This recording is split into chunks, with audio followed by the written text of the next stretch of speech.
Hello,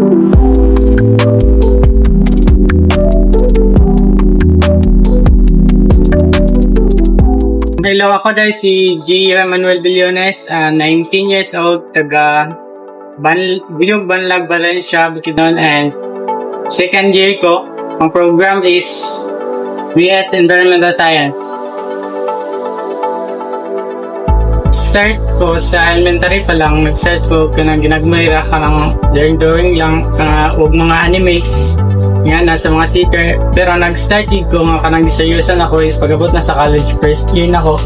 Pag-apply na ako sa Artisa, dire ko nag-start yung training. O dire ko nag-start nga, seryosan ginako ang art nga. Gusto ko nga may mga artist dyan. So, sir, kinsa may naka-inspire nimo sir nga ganahan jud ka mag-drawing or naka-motivate sa imo nga i-pursue gid ang drawing? Nako'y schoolmate sa unang artist niya po.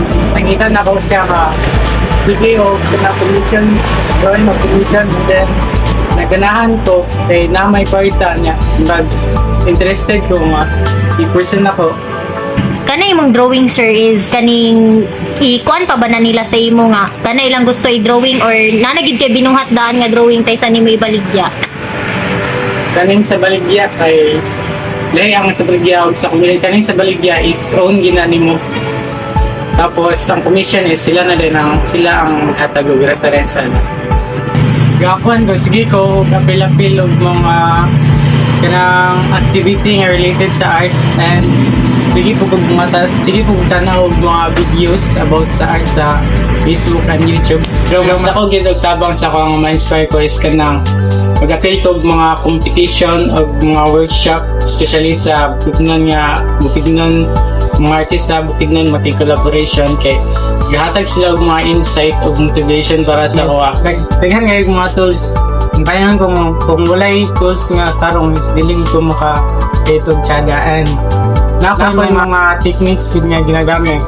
Like sa portrait, nakoy Loomis method nga ginapalo or grid method. Ibig magbuhat ko mga portrait commissions. So, since sige raman ka og inter mga competitions kaning pwede ka maghatag og isa ka example kung asa mo siya ang pinaka best good para sa imo ha? Nay duha ka competition nga akong napilan nga dako kay siya og impact sa mga karon. First it itong pagkadaog na ko sa poster making sa Robinson, champion ako, wala ka nag-expect. And dito na ako na-realize na medyo paano nag-do ito because non-legitimate na ako pag-initaw na. Pero ang competition yun na nagid ako tayo na impact sa play.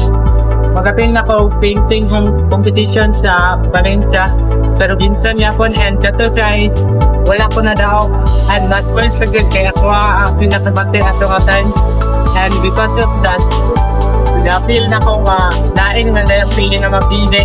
That's why pwede na ko sa training ko mayo, and what ka nga dako ka tatabang sa ko ay din daw na tinilipat ko gusto na start ako ang kanang gusto nga pagkagusto na ako sa susunod. What message or emotion do you hope to pass on through your arts? Ang message nga ako ang gusto sa karon is really message about my life or really based sa akong emotion. Gusto ko akong artwork na platon is kanang makahatag yung message dito about God. Okay. Especially sa kanang mga stories sa Bible mo siya ako plano nga i-paint karon.